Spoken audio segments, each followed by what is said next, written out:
Hey everyone, Tyson the Subaru Specialist from Subaru Prince George here. Today we're taking a look at the 2023 Subaru Forester Wilderness, the most off-road oriented Forester they've ever made. New trim level for the 22 model year, and it continues into the 23. So it's more aggressive looking for sure than your standard Forester. Big difference on the front, the grille, it's pretty imposing. You get the black cladded bumper with those forward-facing 6 LED Gatling gun style fog lights. You get the steering responsive headlights. They're LEDs. They're ridiculously bright, great for night driving. And on the white, it really stands out, but you get this hood decal sticker, whatever you want to call it. And it's matte black. It is kind of hard to tell because it's frosted, but it is matte black. And the idea is this is designed to reduce sun glare on the driver from bouncing off the hood and potentially blinding the driver. You do get more aggressive fender flares than your standard Forester, a little bit chunkier, more aggressive. You get the exclusive 17-inch matte black alloy wheels, and you get Yokohama Geolandar AT tires. So those are actually snowflake rated. They are legal for every road in BC during the winter. It's more aggressive than your standard or less aggressive than a standard all-terrain tire, but it's a good balance of off-road ability and driving comfort. You get wilderness badges on the outside of the Forester, 3 of the badges, 1 on each front door and then 1 on the rear. The mirror caps, just like the Wilderness Outback, are blacked out, but this is the same material, same textured material as the cladding, the fender flares, the cladding along the bottom. You do get Forester in anodized copper. I really like the anodized copper on the black. I think it's a great highlight. The Wilderness gets slightly thicker crossbars than the standard Forester. You can't use the standard Subaru crossbars with these. These have to use the Thule extended crossbars, or I'm sure you could find a different aftermarket company. But these are designed to take more weight than the standard crossbars that you find on the Foresters. And the reason they've done that, they expect people to put rooftop tents, overloaded Thules, that kind of stuff up top. As we come to the back, standard for 23, you get the bumper step pad. So this black piece of plastic covers the white painted portion of the bumper. So if you're loading things in and out, you're not gonna mark up the painted bumper. In the rear, you do have those little circles. Those are your backup sensors. They will actually apply the brakes if you think you're gonna hit something in reverse between speeds of 1 and 15 kilometers an hour. On the majority of Foresters, this piece right here is body color, but on the Forester Wilderness, it's that same textured stuff, blacked out. On the Sport, you get gloss black, but this is textured, and that actually extends all the way up here. Button right between the 2 stars. You can do it from the key fob or the driver's seat while the vehicle's not running. Couldn't do that right now. Have an LED cargo light. Lots of storage. Big boxy rear end on the Foresters. That's kind of what they're known for. Storage. And great visibility because of its boxiness. But the privacy cover, easy to remove, but it hides everything from the top of the seats down. Get the Forester Wilderness cargo tray. It's a little bit different than your standard cargo tray. You get grocery bag hooks on either side. Stop your groceries from tumbling around. 12-volt outlet for any charging needs. And if you need more storage, you just pull this lever and the seats go down. That front seat is reclined, I will show you that, but you've got it on both sides. Pretty handy. Underneath here, full-size spare tire on a matching alloy wheel, and you can actually fit the cargo cover, tonneau cover right across there. So if you wanted to, you could actually do a 5-tire rotation because it's on a matching alloy wheel. Get more life out of your tires, which is always good. Grocery bag hooks is what they call these 2 little hooks. These are new for the 22 model year. I don't think I'd use these hooks for groceries as they're only rated up to 6 pounds each, but I'm sure you can find something, especially while camping, to hang from them. I can close it, I can lock and close it, I can pull down manually to close it. That won't create any issues. In the second row, plenty of room. You can see this front seat's back, but yeah, goes right down. And the back of these seats in the Wilderness, it's not quite the same material as the cargo tray, but it is kind of rubberized. So if you have pets in the back or anything, you don't have to worry about pet hair working its way into this material. A little bit more durable than the cloth for sure. You get the StarTex interior in the Wilderness. So this is not cloth, it's not leather, it's 20% recycled plastic and the rest is synthetic. And you'll notice it's non-perforated. The idea is that you can get it dirty and come in and wipe it down. Now, if there's only 1 or 2 passengers, they get a fold down armrest with cup holders. Out of the center console, there's vents to heat up and cool down the second row more effectively, and you get pockets on the backs of both seats for storage, 3 individual pockets. Very, very handy. Get the Wilderness floor mats, similar pattern to the cargo tray, a little bit different, but very similar. And there is excellent room in here, good headroom, good legroom. Taller people won't have an issue fitting at all. And there's more anodized copper highlights throughout the interior to match the exterior. Has the Wilderness badge or tag inside, bottle holders, child locks if you need them. Now, it is a proximity key, but the vehicle's running. Now, if I wanted to lock the vehicle, there's these lines. I just press and hold. Won't do anything right now because it's running and I've got the key on the outside, but that would normally lock it. And then to unlock it, again, so long as the key's within 46 inches, you just put your hand in the handle and it unlocks. Pretty much the exact same door card up front as in the rear with the contrast stitching and the same material. Power windows, locks, mirrors, along with window lock and a bottle holder. It is a power driver seat with lumbar support, and it's that same seating material. Bolstering is quite nice. It's very comfortable. I find the seating material very comfortable in itself, and you have Wilderness on the headrest of both the driver and passenger. Now you'll notice that the passenger seat headrest is angled. These are adjustable. You can have 4 different levels depending how you like your headrest to sit on you, which is very nice. On the inside, by the driver's left knee, you have the ability to open the rear hatch. You can turn off the steering responsive headlights if you're not a fan of them. You can set it so the tailgate only opens to X percentage, which is amazing if you park in a garage or a low parking area. You don't want your rear hatch hitting the roof. Got a scroll wheel for the brightness of the gauges. You can turn off traction control, you can deactivate the auto start stop, and you do have blind spot detection. So I just turned off blind spot detection. It says off. Blind spot detection is the orange light in your side mirror there. So if someone's in your blind spot on the corresponding side, it'll illuminate on the corresponding side. It doesn't replace shoulder checking, but it is a great aid. The steering wheel is telescopic and tilt, so you can adjust it depending how you like to sit to fit drivers of varying arm lengths and leg lengths. Left-hand side of the steering wheel, we have our Bluetooth and audio controls. You can make it take calls, control the volume of the calls and the music. These little arrows here will change our small little center display.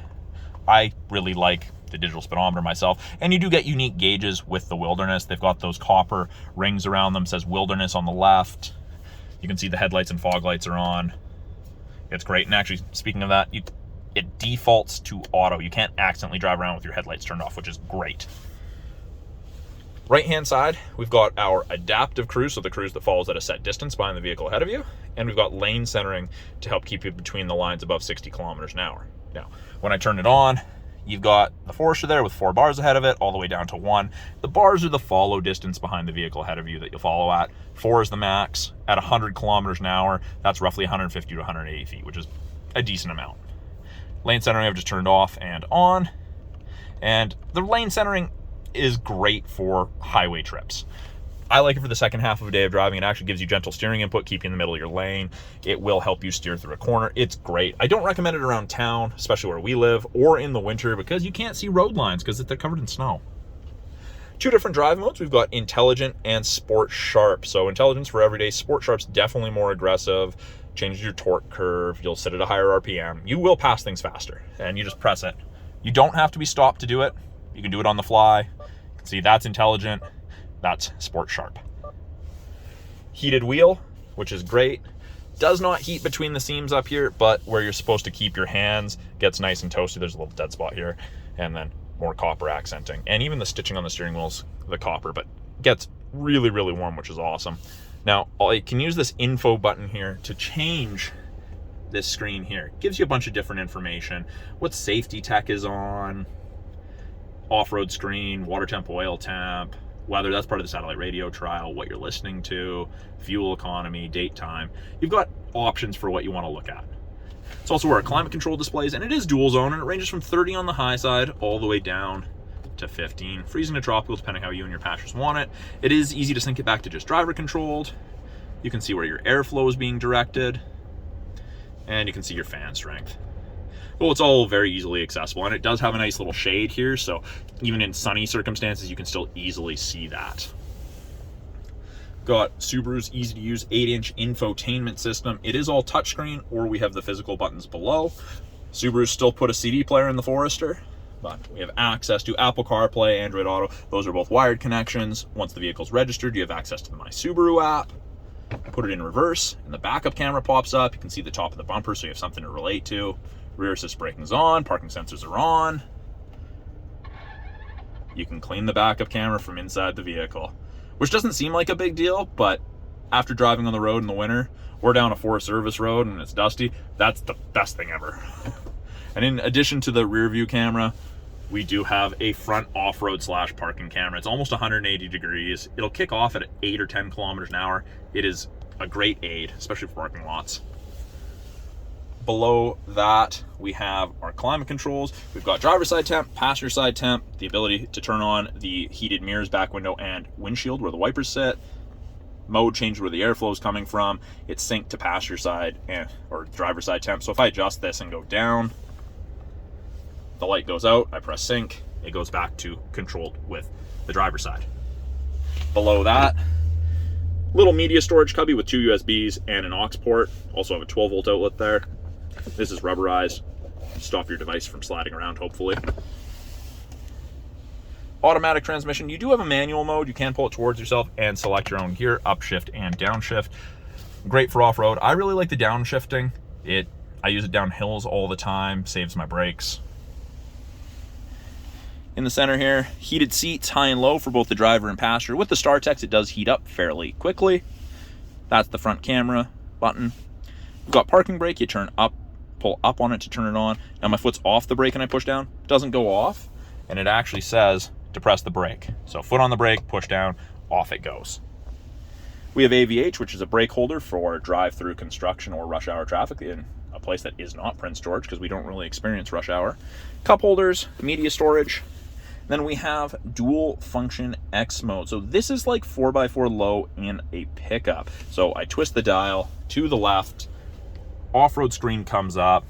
We've got snow and dirt right there, and it locks the all-wheel drive 50-50, changes your transmission ratio, your throttle response. And then I twist to the right, I've got deep snow and mud, and it also turns off traction control to allow for excess wheel spin. It is a great feature. It gets you out of some sticky situations. You also get downhill ascent control. So if you're at the top of a steep hill, you turn it on and you take your foot off the brake and you just focus on steering. It is great. Now it works up to 40 kilometers an hour. If you exceed that, it'll kick out and go back to regular all-wheel drive, which is very efficient, or you just press it down and X mode disappears. My favorite feature ever, auto dimming rear view mirror. There's no switch to flick if someone's got their brights on behind you, it just automatically dims. 3 buttons right there, that's your home link system. You can hook it up to 3 separate garage doors, so you don't have to carry a bulky opener with you on your visor or in your pocket or somewhere in the vehicle at all. And the eyesight cameras, they've changed these from the previous generation. It's eyesight 4.0, the most up-to-date. It is phenomenal. Better field of view. It works really well. It's designed to stop you from hitting other vehicles, pedestrians. It'll do the lane centering. It's all through those cameras. Up top here, we've got our lane sway and automatic emergency braking. So that actually saves you 10% here in BC on your insurance. It's great. SOS and roadside, that's part of the 3-year trial to the connected services you get with most new Subarus. Got our LED map lights, sunglass storage, manual shade on the sunroof, but it's huge. If you open the glass, if you drag it back, it will drag the shade back as well. And I'll show you under the hood release down here. And you can actually see right here, it shows where it is. Lots of people want to reach way, way back. You don't have to go that far back.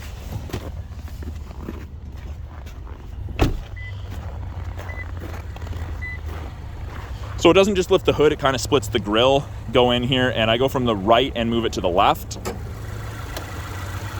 And here it is. It's the 2.5 liter 4-cylinder boxer engine, produces 182 horsepower. Pretty much everything in yellow is what the average consumer is going to touch. Washer fluid, oil, coolant, brake fluid, oil filters up top there. You got your dipstick and your air box, but yeah, pretty standard looking underneath there. And I always just drop them. I don't like to put them down and push on the hood. I don't want a chance ever denting one. Underneath with the Wilderness, You got an additional skid plate, and then you do also get one on the rear differential. So let me show you that as well. That's something that I don't often show in a lot of my videos, but the rear differential underguard is right there to help you in the event you go off the beaten path. You don't want to accidentally hit something with your diff. But yeah, so that's a quick look at the 2023 Subaru Forester Wilderness. I'm Tyson, the Subaru specialist from Subaru Prince George. If you guys have any questions about the Forester Wilderness or any of the vehicles in our lineup or any of the tech, you want to see something, let me know in the comments below. I'm more than happy to make videos and answer any of your guys' questions. So thanks for watching. We'll talk soon.